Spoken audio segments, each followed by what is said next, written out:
नमो नारायण गुरु जी आज दूसरा नवरात्रा है, कृपया करके दूसरे नवरात्रे के विषय में कुछ बताएं। कौन सी माता का नवरात्रा होता है, ये पहला तो ये बताएं। ओम नमो नारायण। स्वामी अमृतानंद गिरी हिमालय वासी मित्रों, आज नवरात्रि का दूसरा दिन, बहुत बहुत हार्दिक स्वागत, अभिनंदन सभी भक्तों को, सभी मित्र प्रेमियों को। आज दूसरा दिन है नवरात्रि का, तो इसमें आज माँ चंद्र घंटा का पूजन होता है। और ये चंद्र घंटा का तात्पर्य है कि चंद्रमा अर्ध चंद्रमा रूपी में भगवान शिव के ललाट में विराजमान हुई। तो चंद्रमा प्रकृति के स्वरूप है और चंद्रमा प्रधान हमारा नारी शरीर होता है।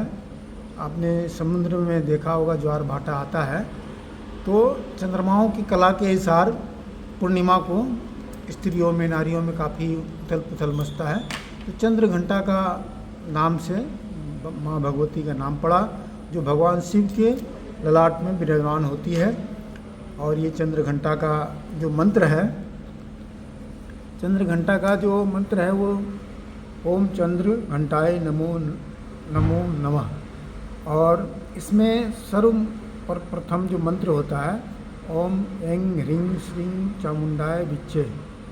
तो ये इस मंत्रों से, नवान मंत्र से भी जप करना चाहिए। और बीज मंत्र गुरु के अनुसार क्या क्या किस इष्ट के लिए अनिवार्य होता है, जैसे किसी का काली है, किसी का लक्ष्मी है, किसी का सरस्वती है, किसी का दुर्गा है, तो उस हिसाब से गुरु उस बीज मंत्र को जोड़ के देते हैं। तो सामान्य रूप से ओम ऐं ह्रीं श्रीं जपना चाहिए, सरस्वती और लक्ष्मी का सामान्य रूप से। काली की जिसकी इष्ट है जुड़ी हुई दिल से, तो उनको भी जोड़ना चाहिए। और उसके अलावा भी हमारे जो शरीर में जो 6 चक्र हैं, तो पहला चक्र है मूलाधार, फिर स्वादिष्ठान, फिर मणिपुर, फिर अनाहत चक्र, फिर विशुद्धा चक्र कंठ में, फिर आज्ञा चक्र, फिर सहस्त्रार चक्र। तो जो हमारा जो मूलाधार में होता है वो लंग, लंग के बाद यंग, रंग, यंग, वंग, हंग, छंग। तो ऐसे ऐसे कम से कम लंग, आज का जो बीज मंत्र है लंग, वो हमारा जो मूलाधार के बाद जो स्वादिष्ठान चक्र है वो जागता है। स्वादिष्ठान का जो सेल है, चक्र है, सेल को मतलब चक्र बोलते हैं, वो डिस्चार्ज रहता है। तो इस मंत्रों से उसको चार्ज किया जाता है।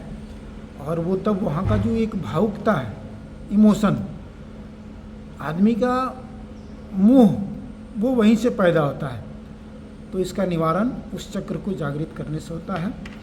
और आज के ये इस ऋतु में विभिन्न प्रकार की बीमारियां होता है।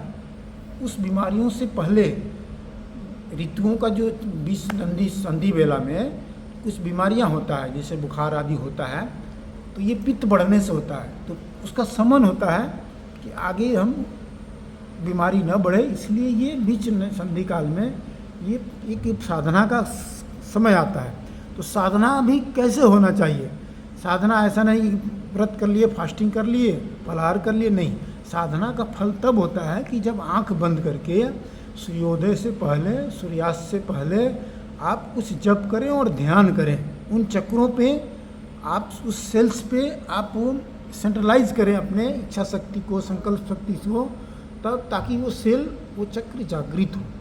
और वो जागृति की अवस्था में आपका कई अनुभूतियाँ होगा, आपकी मन की इच्छाएं स्वतः स्वतः धीरे धीरे सब समाधान होता जाएगा। भगवान क्या है? भगवान का एक अंश है इस शरीर, एक शक्ति का केंद्र है, वो डिस्चार्ज रहता है, उसको चार्ज करना, इसी का नाम है साधना। तो सभी मित्रों से, भक्तों से और आग्रह है कि आप साधना अवश्य करें। 5 मिनट, 10 मिनट, कोई भी बीज मंत्र नहीं भी आता है, ओम ओम ओम, कान में उंगली डाल के भी आप करेंगे तो आपका याददाश्त शक्ति, मेमोरी शक्ति बढ़ेगा। और किसी भी ढंग से साधना जरूरी है, साधना करेंगे आपकी भगवान की शक्ति अनुभूति होगा। ओम नमो नारायण। अगले क्रम में कल की बात कल होगी। ओम नमो नारायण। बहुत बहुत धन्यवाद। नवरात्रि की शुभकामनाएं सभी मित्रों को।